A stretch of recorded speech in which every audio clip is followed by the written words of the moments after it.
Mami-mami cantik dan bunda-bunda cantik semuanya. Kali ini saya akan berbagi resep cara membuat selai nanas yang awet 1 tahun dan resep nastarnya sekalian ya. Nah oke, kita akan bikin selai nanasnya dulu. Siapkan nanas madu yang ukurannya tuh besar ya. Ini ukurannya tuh 1,5 kg, jadi ini nanasnya tuh besar banget. Setelah kita kupas, ini jadi 1 kg. Oke, setelah kita kupas kita cuci bersih dulu ya.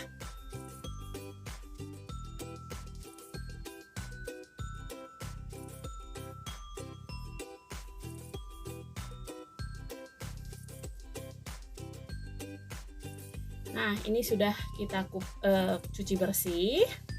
Kemudian ini matanya saya tidak hilangkan, jadi matanya itu kita akan parut ya.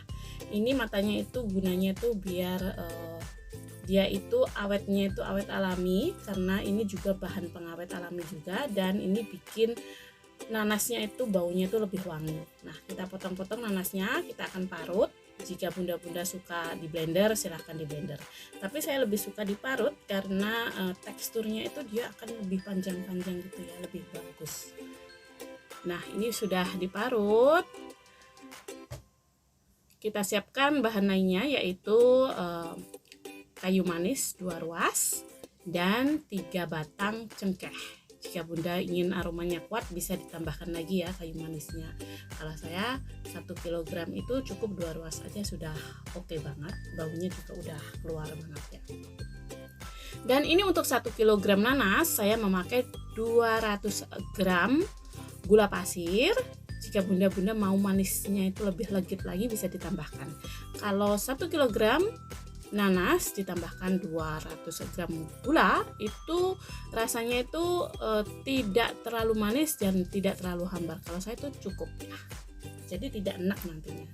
Oke, pertama-tama kita akan memasak nanas yang sudah diparut atau di blender tadi.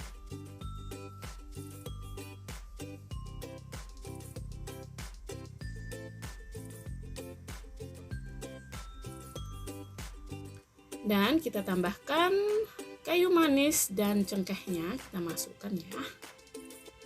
Kita akan masak nanas, cengkeh dan kayu manisnya dulu sampai airnya itu benar-benar asap. Jadi harus benar-benar airnya itu sudah menyusut semuanya ya, baru kita tambahkan gulanya. Proses ini memakan waktu 1 jam 30 menitan ya, 1 jam setengah. Jadi ini prosesnya itu lama ya, dan kita gunakan api sedang. Setelah mendidih begini kita kecilkan apinya ke api sedang cenderung ke kecil ya. Nah proses ini tuh memakan waktu 1 jam setengah dan nanasnya itu akan meletup-letup gitu ya. Jadi ini saya akan tutup. Nah kita tutup dan sesekali kita aduk agar nanasnya itu tidak gosong ya di bawah itu. Jadi harus sesekali diaduk. 5 menit sekali diaduk atau 10 menit sekali diaduk gitu ya. Dan ini sudah asap sekitar 1 jam setengah ya. Jadi proses bikin selai nanas itu memang lama banget ya, kalau kita itu mau selai nanasnya itu benar-benar bagus dan tahan lama. Nah ini masih ada basah, agak sedikit basah gitu, saya akan masak lagi sampai benar-benar dia itu airnya itu benar-benar kayak enggak ada gitu ya. Oke, kita masak lagi sebentar lagi ya.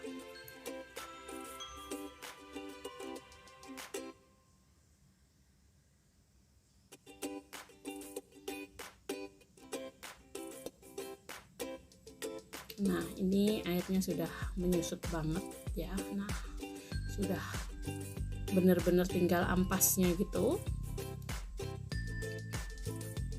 Nah ini kemudian kita tambahkan gulanya, kita tambahkan separuh dulu, kita aduk-aduk.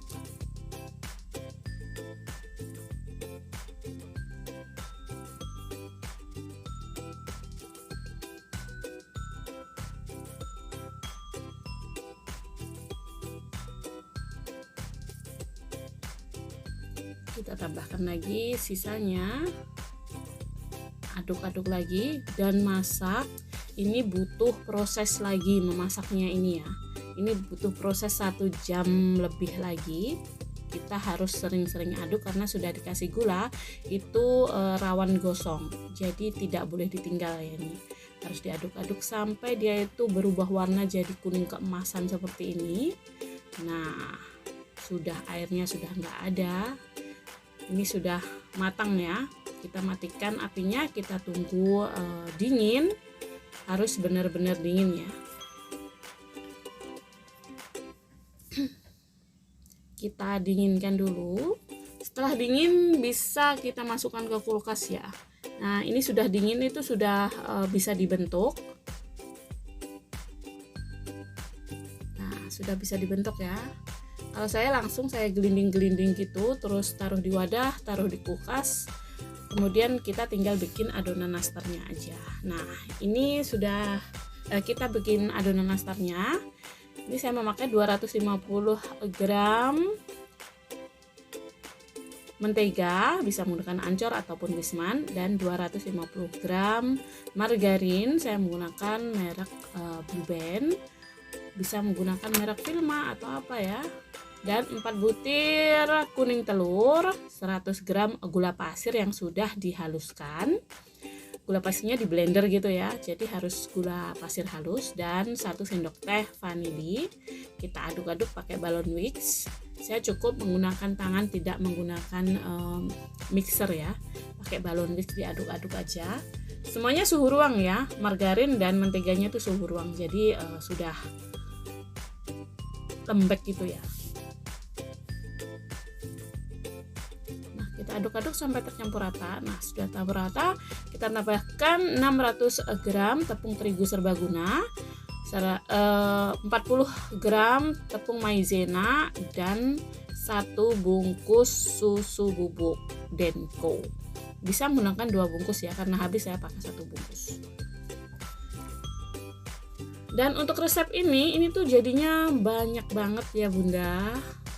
Jadi kalau ingin bikin sedikit itu diparuh ya, dibagi 2 sendiri. Nah, ini saya akan uleni pakai tangan.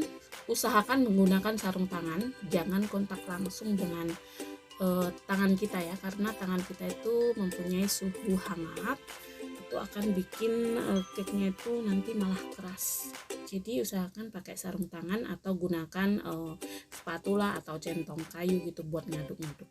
Ini cukup diaduk rata aja, tidak usah terlalu diuleni, terlalu keras gitu enggak ya. Ini cuman biar tercampur rata semua bahannya. Nah, cukup begini aja. Dan ini selai nanasnya yang sudah saya bulat-bulatkan dan ditaruh di kulkas dulu. Nah, kita ambil sedikit adonan nastar, terus kita isi dengan selai nanasnya, terus kita bulat-bulatkan ya. Nah, dan ini dia hasilnya. Kita panggang dengan suhu, ini saya pakai suhu 160, jadinya tuh retak-retak terlalu terlalu besar apinya. Jadi sebaiknya menggunakan 120 derajat Celcius. Nah, karena retak saya akan bikin dia itu jadi glowing, retakannya itu nggak bakalan kelihatan ya.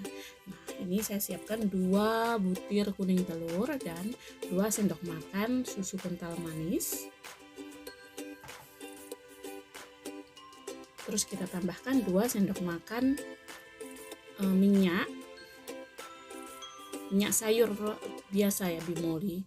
Jangan menggunakan minyak sayur kacang, nanti baunya malah kacang gak enak gitu ya.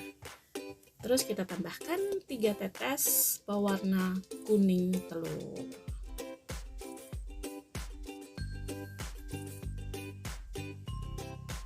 Nah, kita aduk-aduk.